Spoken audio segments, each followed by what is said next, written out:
The laboratory was silent, except for the rhythmic hum of climate chambers and the occasional beep from monitoring equipment. Nathan Mercer rubbed his tired eyes as another test completed. Cell B47. Complete. He glanced at the monitor and frowned. No. He checked it again. The battery had been powering the test load for 193 hours. It should have died around 95. Assuming the sensors had malfunctioned, Nathan repeated the experiment, then again, and again. 7 days later, every result was identical. His experimental electrolyte, a polymer mixture he'd nearly abandoned 6 months earlier, had done something no one expected. It had nearly doubled the usable energy life of a conventional lithium battery without increasing its size. No exotic metals, no dangerous chemistry, no expensive manufacturing equipment, just a different way of stabilizing lithium ions during charge cycles. Nathan leaned back in disbelief. This changes everything. Voltis Energy had been struggling for years. Larger corporations were crushing smaller battery manufacturers with cheaper overseas production. Layoffs had become routine. The CEO, Maria Ellison, called an emergency meeting. Nathan explained the discovery. Silence filled the boardroom. One executive finally spoke. "If this is real," Maria interrupted, "it is." She looked directly at Nathan. "How soon before we patent it?" "Already filed yesterday." The room erupted into applause. Within 3 weeks, investors poured money into Voltis.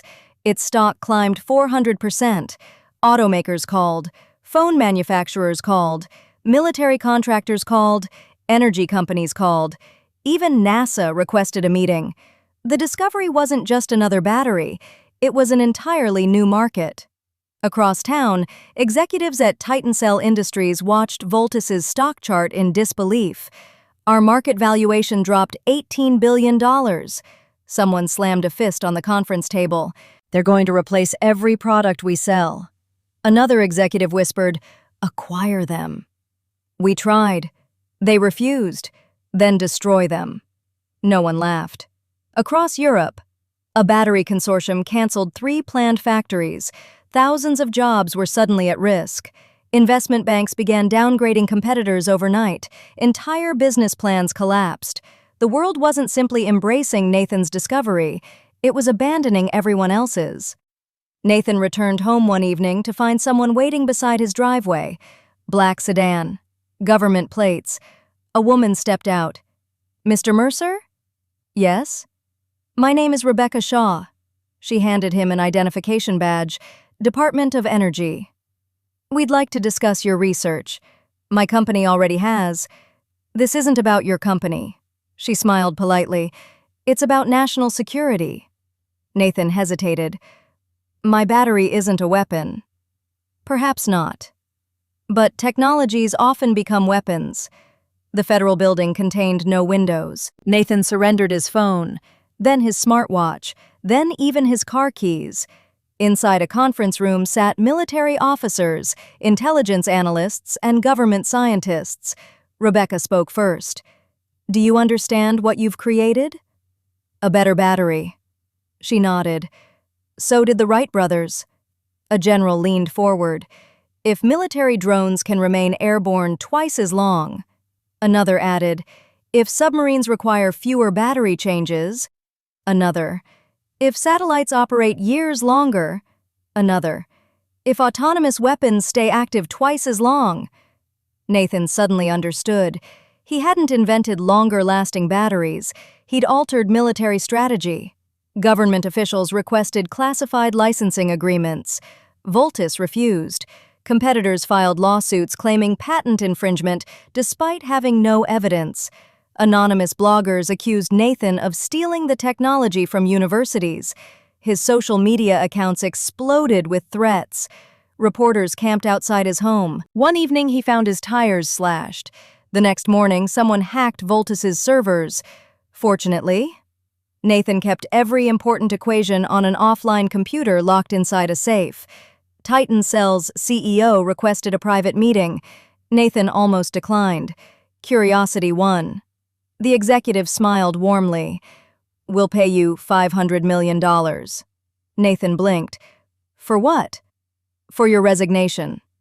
And? You leave Voltis. And? You forget the research.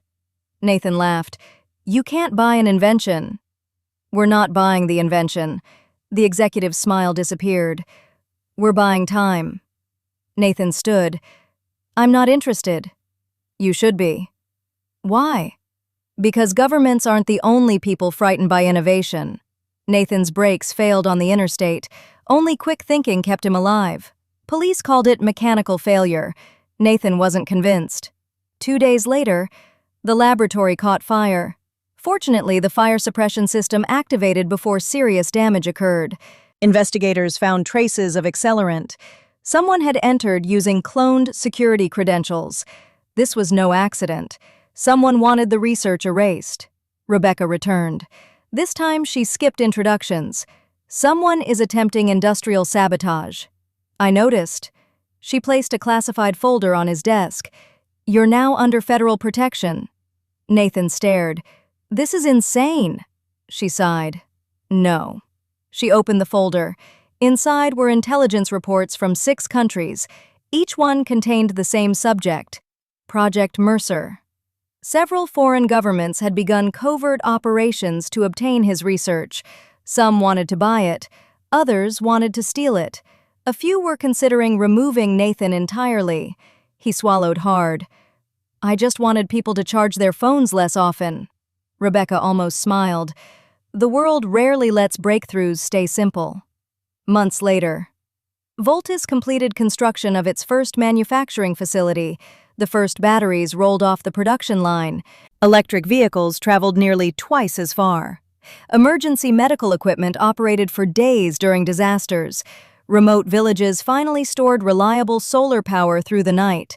Portable life support devices lasted dramatically longer between charges.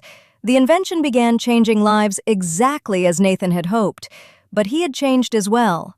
Bodyguards followed him everywhere. Every conference required security screening. Every overseas trip involved intelligence briefings. He had become one of the most protected engineers in the world.